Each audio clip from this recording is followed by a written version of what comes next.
we started an email list. And so we started reading emails. And because of that, we have like 50,000 people on his email list. Oh, God, I love that. That's a huge list.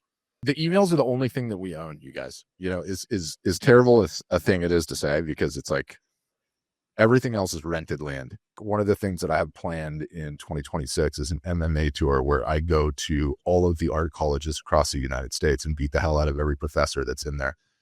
How to price your art? No classes. How to make a living from your creativity? No classes. How to balance a freaking checkbook? No classes.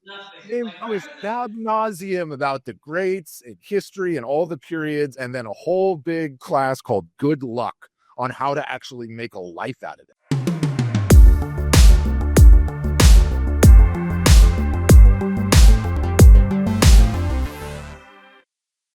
All right.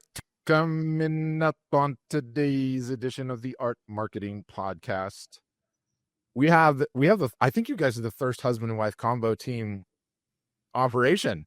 We have we're gonna get into they're like a multi-headed hydra, these two, of the many little creative different things they have going on. But I want to introduce you to the Hogans, okay, my new friends coming to us all the way from Louisiana, and we might as well start off on the top. Give us the brief intro about who you guys are, what you do, and then we'll start getting into all the questions and the good stuff. Okay, great.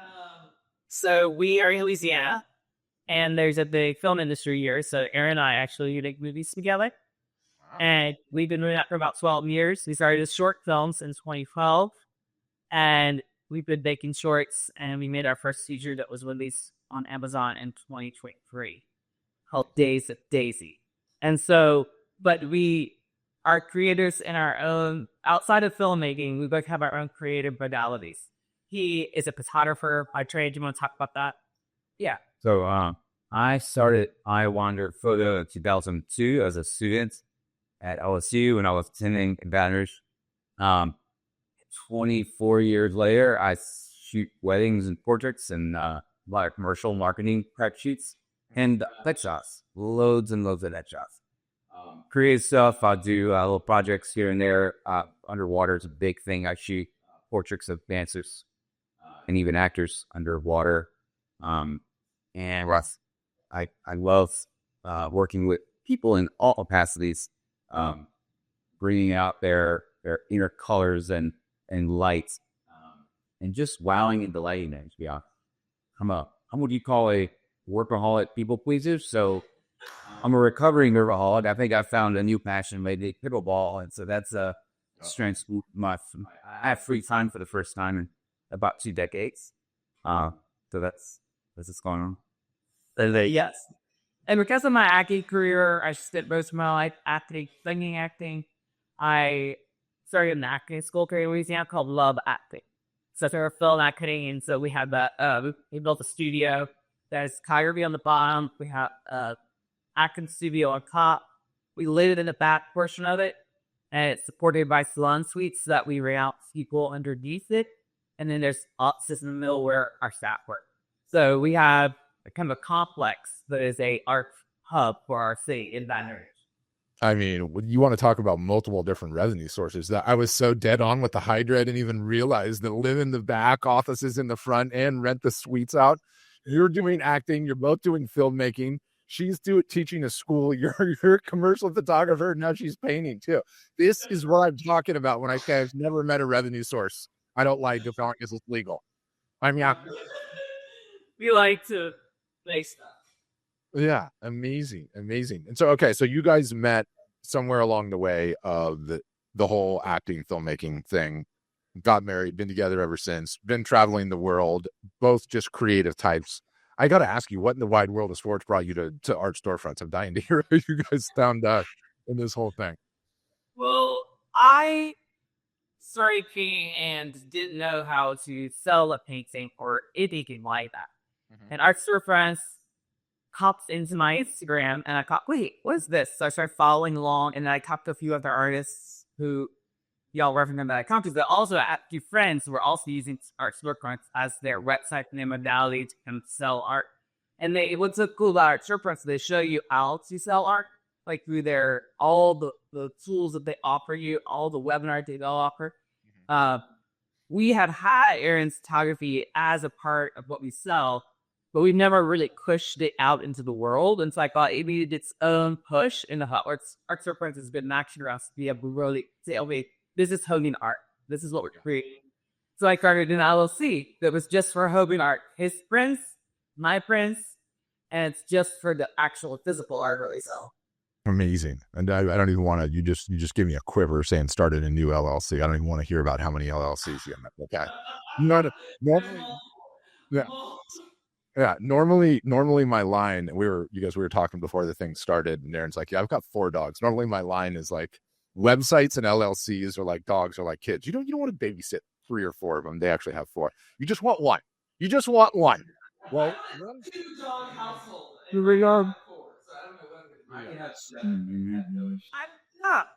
We got to live on a farm unless you want to move out the state.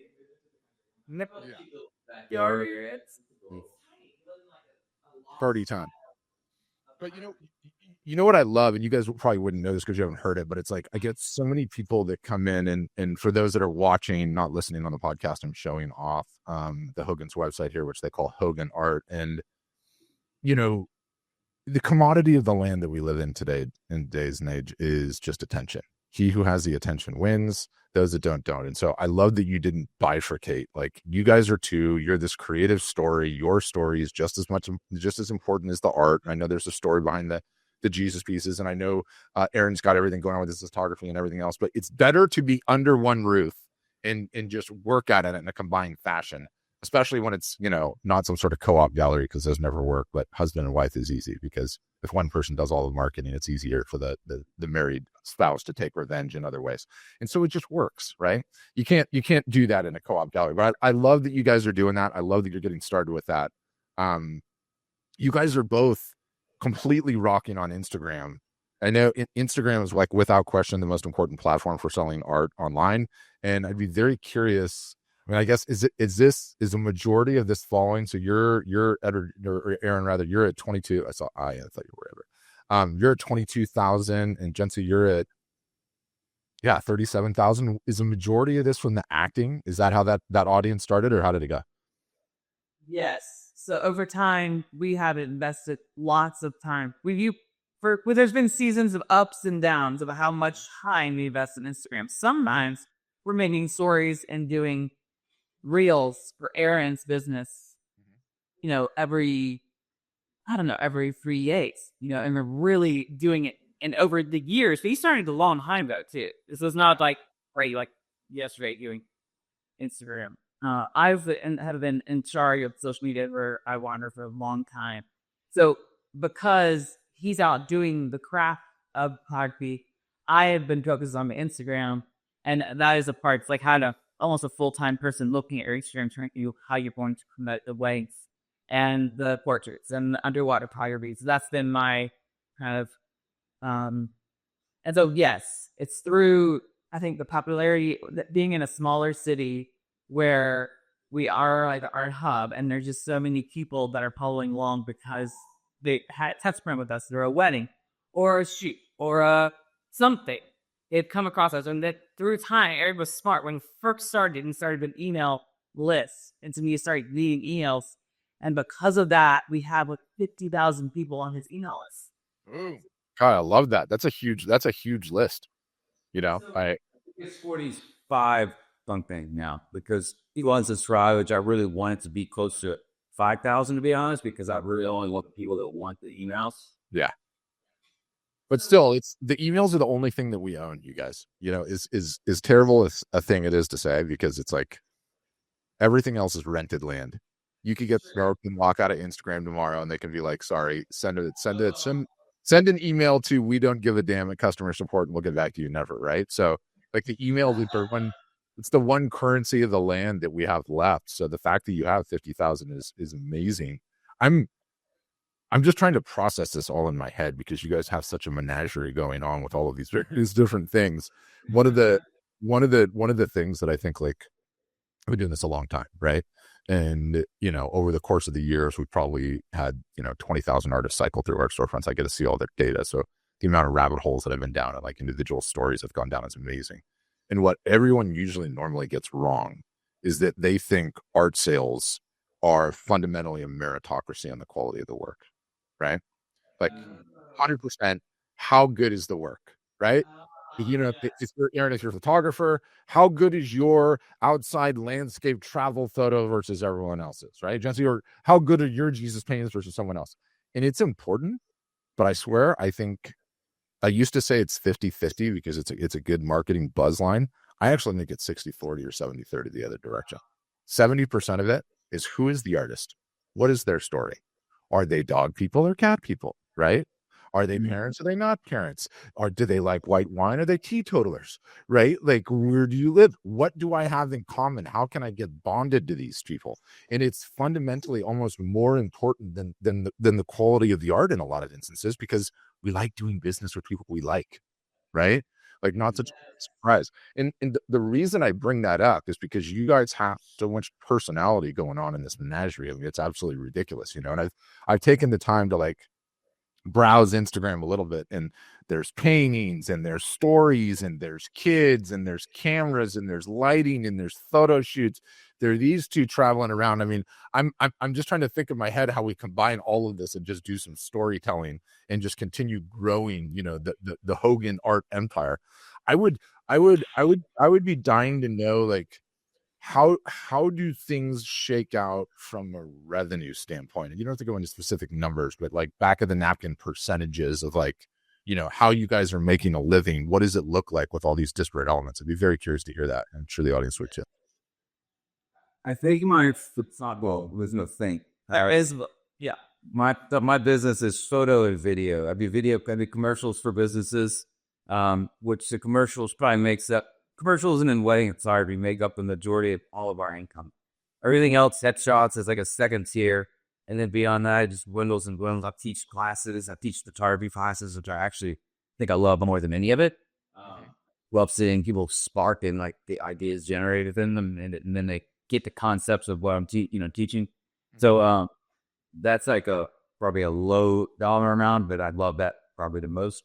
I think the least profitable thing is the movies. We don't make any money off of films. We've done those as passion projects. But that makes very cool. Yeah.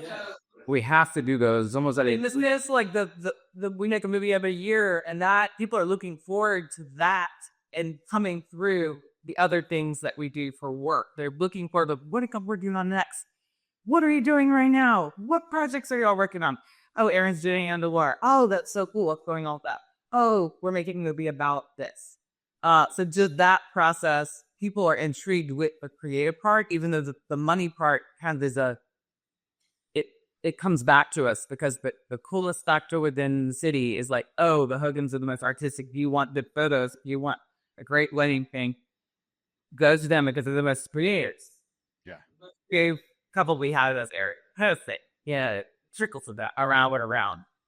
Yeah. I love it. And, again, I'm giving you guys inside baseball again, but when I started in this business, before I had like, years and years and years of seeing who's making revenue, how are they doing it? Like, what are the sources? Like, I feel like somewhere in every artist's career, they like, they're active for a couple of years and they go and get coffee with like a friend who's successful, a business person or a mentor or a family member or whatever. And the conversation inevitably goes, if you just found a niche, you'd make it, right? You're too all over the place. Just niche down and find out what your niche is, right? And I gave that advice too, and I would have believed that advice, but I found it to be complete BS. We have more artists and photographers on our site that are doing well that don't have a niche than do, right? And I think, like, for me, it's this deep-seated fundamental argument about what is the best way to monetize a creative talent, right? Like, and the longer I do it, the more that I realize that you guys are such a multicolored galaxy of different interests and areas of this country and tech sophistication and style and this and that that there is no one way. And I love exposing the stories where you just figure it out. And even as you guys do these businesses, and you're like, why I wanted to hear, maybe renting the rooms in the house brings one revenue stream, and the commercial brings one revenue stream, and your new art brings a revenue stream, and your print business does another revenue stream. You can look at that as a business person, which most creatives suck at, and you can say, okay, we just made it through 2024 or 2025 rather. Let's look back and see what we did. What are we going to go all in on versus what are we not, right? And one of two things usually happens, whether it's niches or it's revenue sources. You end up having to come to Jesus, that is Pareto's law, okay? Where it's just the 80-20 law. If 80% of your results is coming from 20% of the work, it's time to have a serious conversation about whether or not you have a niche. Otherwise, it doesn't matter. Just keep doing you. Keep doing the Hogan menagerie, okay? The three-ring circus that you guys are running, and it's beautiful. It's totally beautiful. You could do that, right? And somebody on Instagram was like, these guys aren't artists. I know it's difficult to wrap your head around. They're not just selling paintings, but the story is like how creatives make it in today's day and age, especially given the internet where you can reach a worldwide audience. And I'm fascinated by it. I think it's incredible. I think it's an incredible position. Is it like when Aaron was in college, his professors would say things like, "Oh, well, commercial, we don't touch that kind of stuff because we want to be true artists." Okay, then how are you gonna fund all of that? Yeah. How are you gonna take your first feature film without any money? How are you without any contacts? Without any people, like how are you gonna get to do stuff that like the real creative shit you dream of? So it is. We are mixing it up a bit so that we get to do the creative. Yeah, 100%. And to be perfectly honest with you, I think like one of the things that I have planned in 2026 is an MMA tour where I go to all of the art colleges across the United States and beat the hell out of every professor that's in there. How to price your art? No classes. How to make a living from your creativity? No classes. How to balance a freaking checkbook? No classes. I was ad nauseum about the greats and history and all the periods, and then a whole big class called Good Luck on how to actually make a life out of it. And it's not right. It's not right. And I think like whether or not it's right, it infuriates me. Like, all of the teachers, okay, are in there teaching the majority of the time because they can't do themselves. They're telling, well, whether or not this is a passionate subject for me. Like, where are the lessons about like, you can sell for this price, you can sell for that price. You don't have to be in this box. You can like as many revenue sources as possible. Anyway, I'm clearly passionate about that.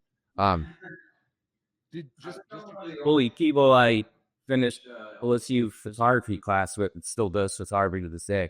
I think none of them, maybe one, but yeah, I don't think anyone even do it. I think it was the teachers just drilled it. Fine art, and no relationship building, no connections with art galleries, which is what you would do if you were to be a fine art. Yes. Art as a photographer. I mean, nothing, not a single discussion about that, or just like because he was like, "What kind of new photos can you take of yourselves?" He's talking to the girls in class. What kind of mood photos of yourselves to be taking some abandoned building this week? And then for me, I had the same situation. I was a Greek fear, and out of the people that graduated in the acting, I might be one of the only ones still auditioning for film, and I'm actually in duties. So it's like everybody else is retired or not doing it anymore because it was lucrative enough, or they ended up teaching in the school system or something. Yes. God, some guy. It's just the commercial stuff that we're doing happens when being able to make Yeah, no, 100%. Somebody left a comment on YouTube recently. He's like, "You go to law school to become a lawyer. You go to medical school to become a doctor. You go to art school to become a waiter." And I was like, yes, Ms. Daniel, gosh, that's so good. That's so good. I want to music. Yeah. Well, I 100% just got to encourage you guys because I think the multifaceted revenue source, notwithstanding that I don't see, Aaron, on your Instagram any of the underwater photos. So let's get on that, okay? Because I think those are really, really cool. Are you kidding? They're like, keep going. They're like, Are they buried?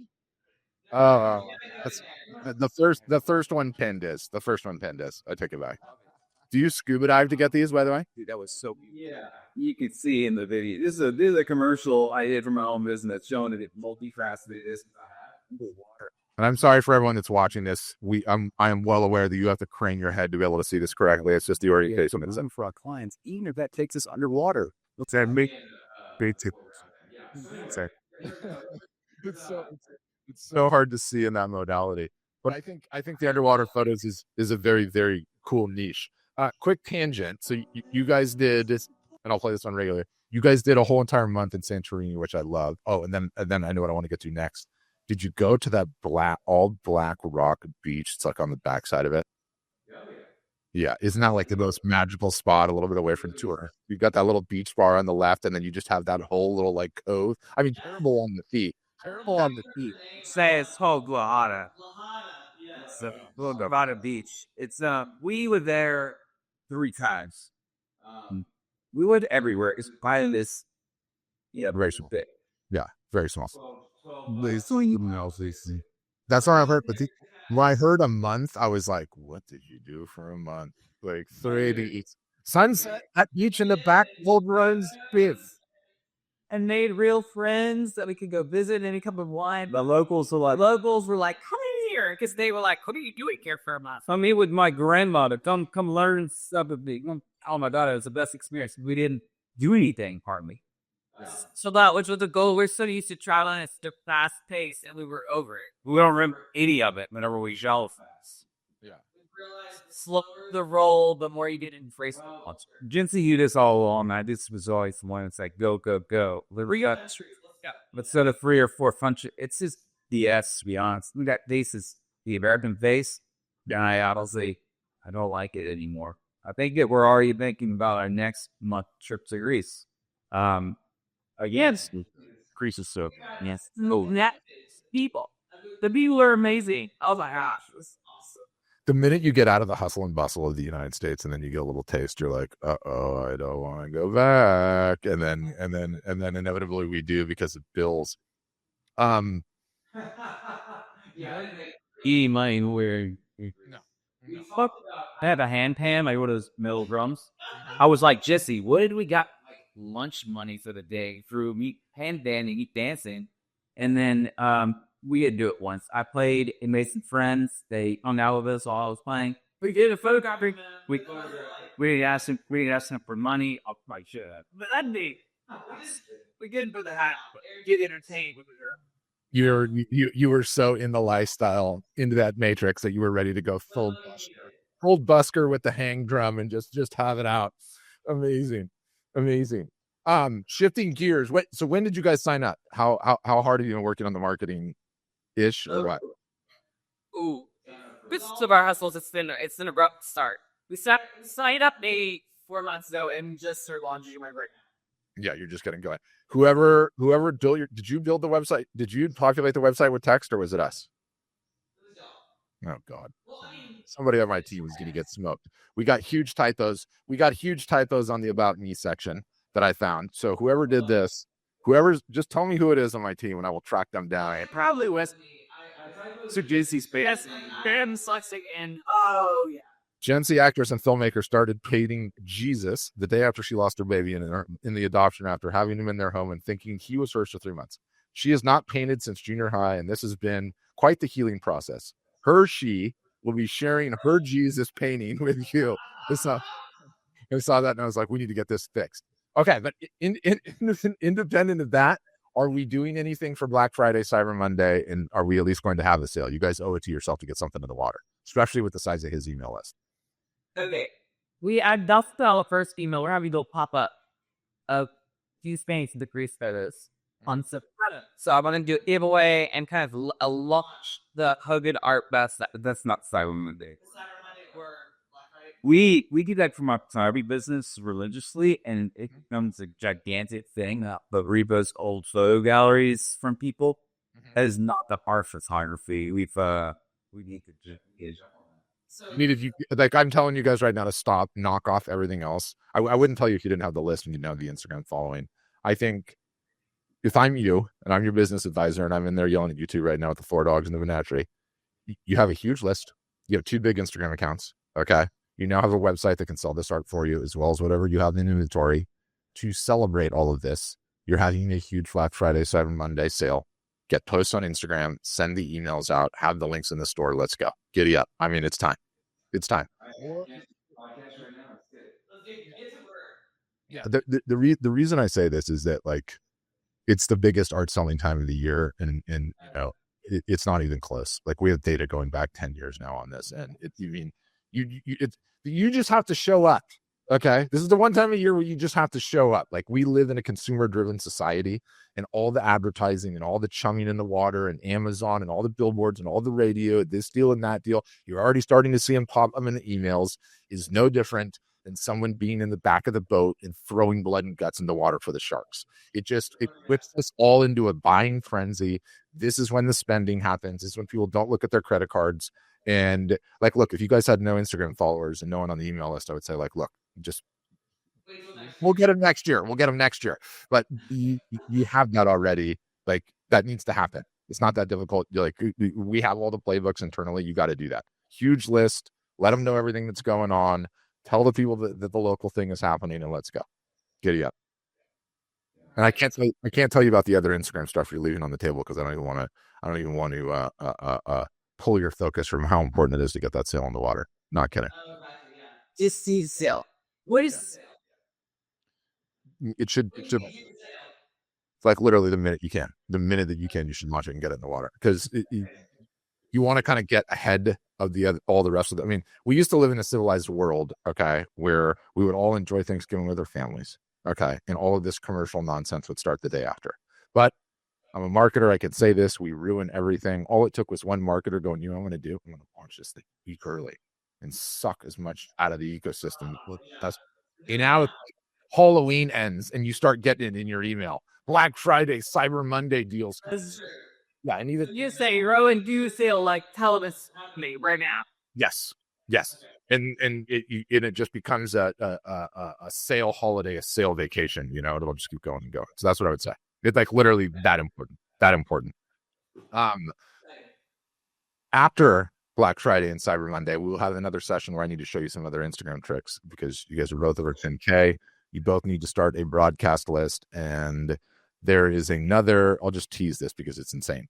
You're probably not aware of it. Most people are not, but there's this app called ManyChat.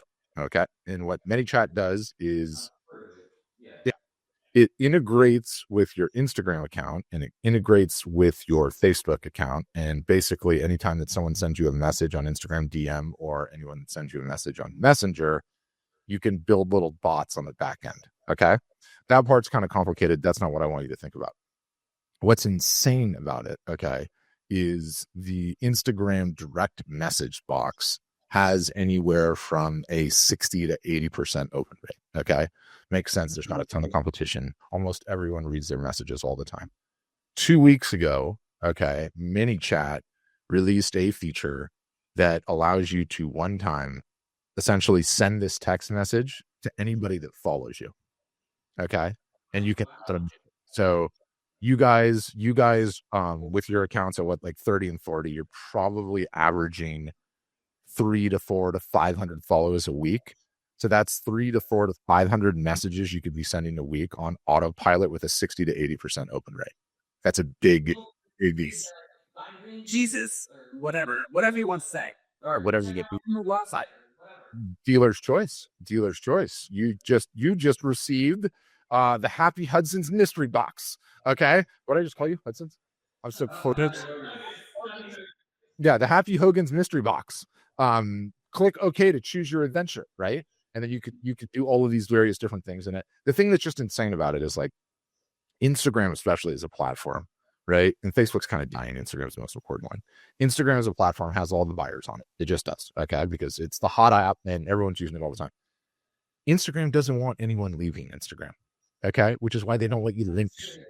And even when you do, they control the browser experience. They make sure it doesn't load all of this stuff. It's not a good experience. What Instagram loves is when people stay on your platform. So, if the alternative is like, go to my website and put the email in a box, in some sort of a form, you're never going to get great conversion. So, like, This thing launched 2 weeks ago. I'll even turn it on for you. Okay. That is the lengths that I will go to you. Okay. You hold that. Thank you. Pastor, you are amazing. It it's kind of like welcome to the club though, right? Because if you're only growing 6 followers a week, then I'm sorry, it's not the highest leverage thing. But your guys at your clip, like you need the account will do $15 a piece for each one of you because that's what they charge. I think is like their baseline for ManyChat. And you do one installation on yours, one installation on hers, and figure out what messages tailor best. And my goodness, you can capture the emails inside the Instagram DMs, and you're just boom, boom, boom, boom, boom, day, night, all hours, all the time, just harvesting. It's amazing. And for anyone that wants to see mine in operation, okay, mine is so tricky that if you follow the Art Storefronts account on Instagram right now, I'll send you a message. Do you think I'm going to send him a message? No, because I already cooked it up weeks ago. I don't have to do anything except say follow, right? So you get idiots where it's just boom, boom, boom, boom, and it just starts happening. Amazing technique tactic. Okay, wrapping up. I've taken 20 of your time. If you Hogans could go all the way back to that early art career time, probably even before you guys met, and give yourself one piece of advice and one piece of advice only, aside from get married quicker, okay, because we're so happy and this is the greatest thing that's ever happened to the two of us, what would be the advice? It's a good one, huh? Yeah.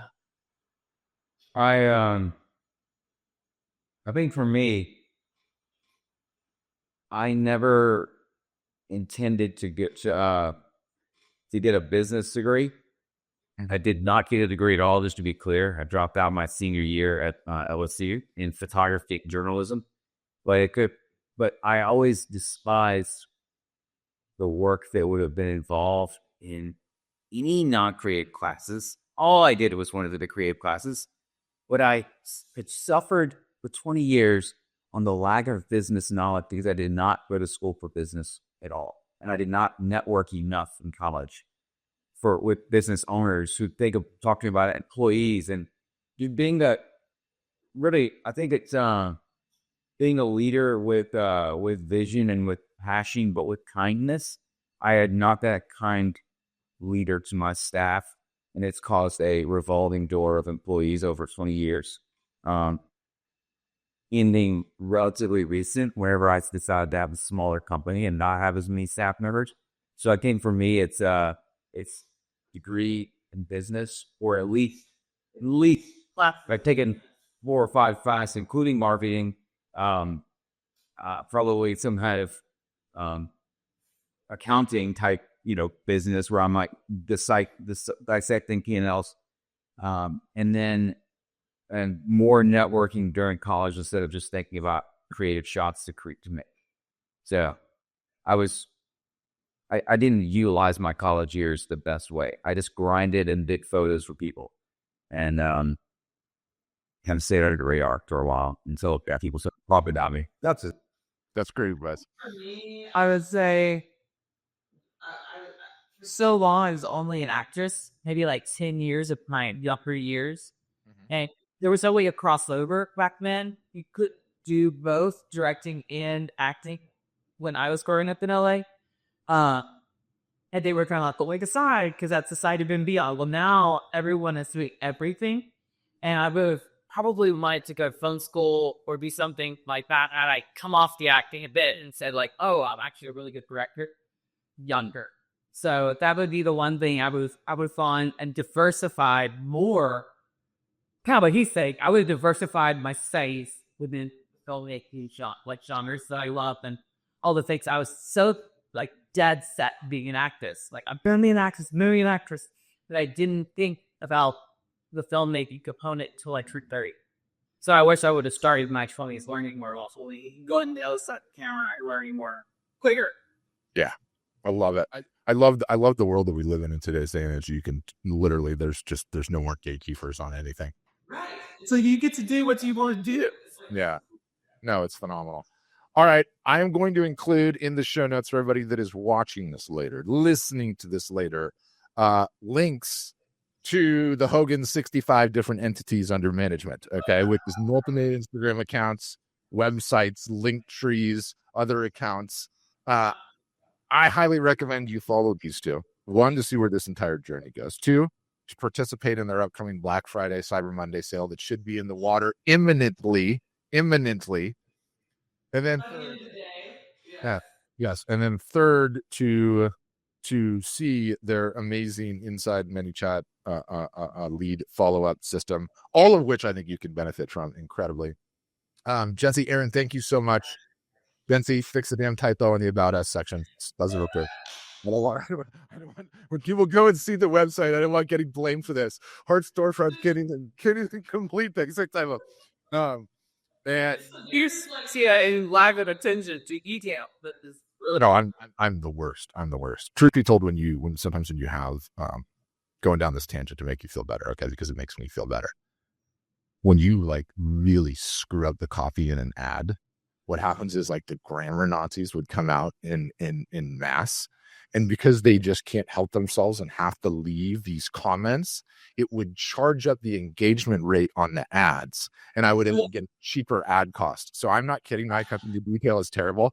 I would intentionally put the typos in and they would go, how dare you do that, right? How dare you do that? I will never do business with someone that is... What? Yeah, it just works. It just works. Okay. Thanks everybody for listening and have a great rest of your day. Okay. We're in space.